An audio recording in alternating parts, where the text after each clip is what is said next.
it brings me to sort of this question of like how to deal with cheating. There's a school of thought that like the way that you deal with cheating with students using ChatGPT is it's a technical challenge.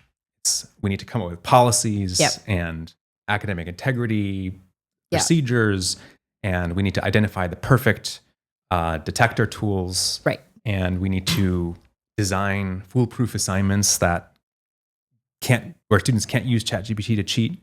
And it's actually, which is a very different question from, I think, the way that the framework really addresses this, which is what should your learning be oriented to? Yeah. Like, what are the outcomes that we want from students to be able to have the knowledge they need to succeed in a world where they are going to be able to go home and use these tools to generate content and answer questions and write essays. Yeah. And it seems like what the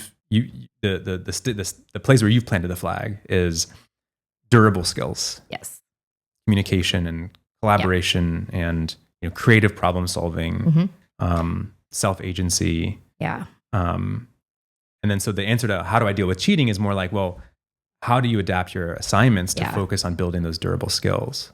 And I hesitate to say like, this doesn't all fall on the teacher changing their entire curriculum, because I think that is a really daunting thing to hear, that I have to rethink everything that I'm having students do. But it is really about, I think, like a great counterexample, or not a counterexample, another example of this in a similar kind of vein is when calculator technology became readily available. Okay. And we went from a time when like doing any sort of computation was very like labor intensive, and there was no quick way to do it. And so a lot of math revolved around understanding how to do those computations in arithmetic. Here come calculators, especially graphing calculators that have really significant capabilities. And you go from a situation where you're so focused on arithmetic to now you have a device that can do a lot of the arithmetic for you so that you can do more complex problems, right? And I think the education community really grappled with like, what do we do? Are we banning calculators? Do we focus only on arithmetic? Or how do we integrate it into curriculum so that it's a part of the learning experience where they actually students have to learn how to use the calculator, how to use it effectively, and what does that mean for what we can actually ask students to be doing and focusing on. And I think overall, like, I think we can all agree, calculators are a part of our life. We use them. Students know how to use them. We have, state tests adapted to it. Calculators are generally allowed on almost all portions of testing. And if they're not, it's very explicit and there's, rationale provided for why.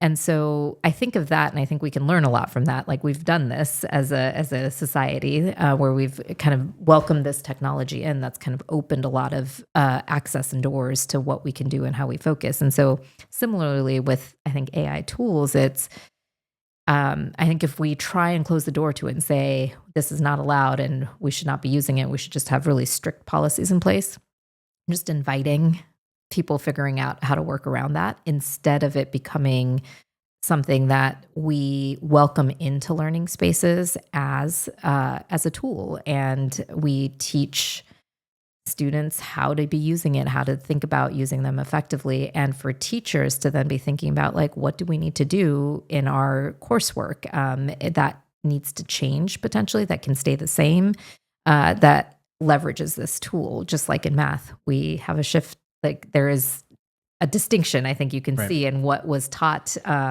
before calculators and what was taught after calculators. And so, so I think that's just like, how do we think about what is it that we want students walking away with, and how do we use AI as a tool to help us get there? And that will take some thinking. And I think it's thinking with teachers and students and communities on what those skills need to be and will be most effective for the set of students that, any one community is working with as well.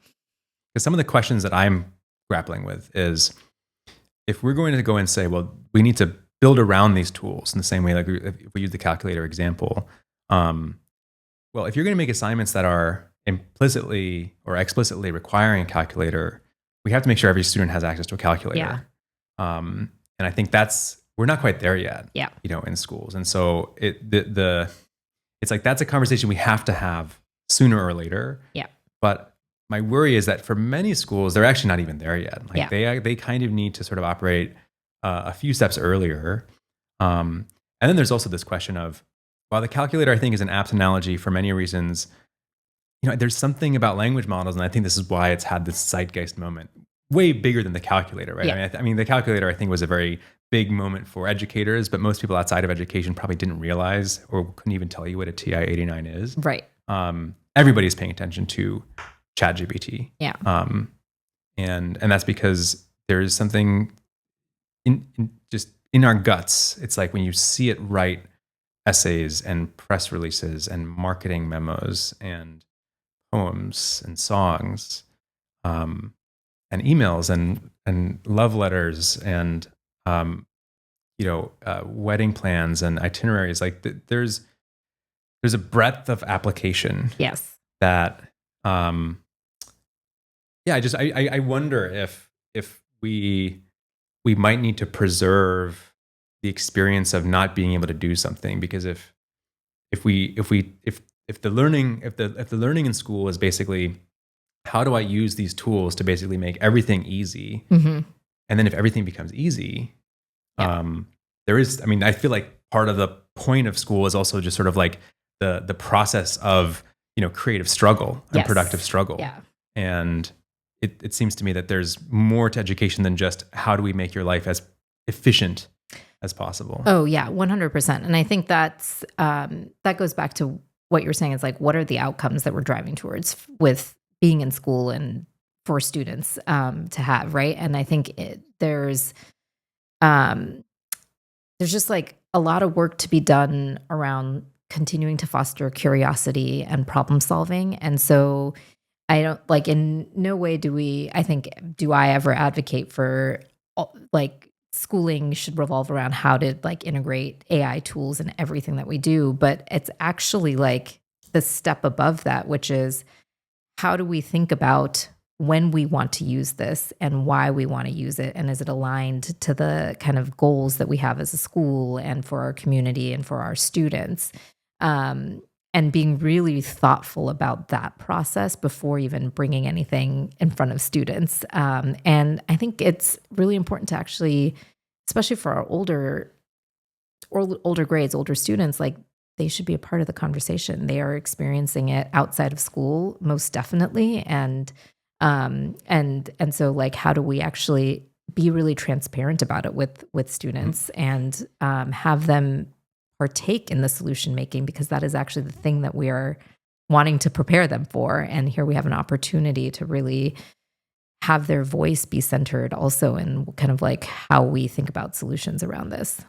Which actually, that brings us to something we're working on, which is trying to create like a workshop or a learning experience that either directly or implicitly includes sort of the student perspective on how would you, like, rather than trying to figure out how do you prevent students from using AI tools, help teachers understand how would students use AI tools to get around your assignments. Yeah. And, to me, the first step in addressing cheating is you have to get into the mind of the cheater. Right.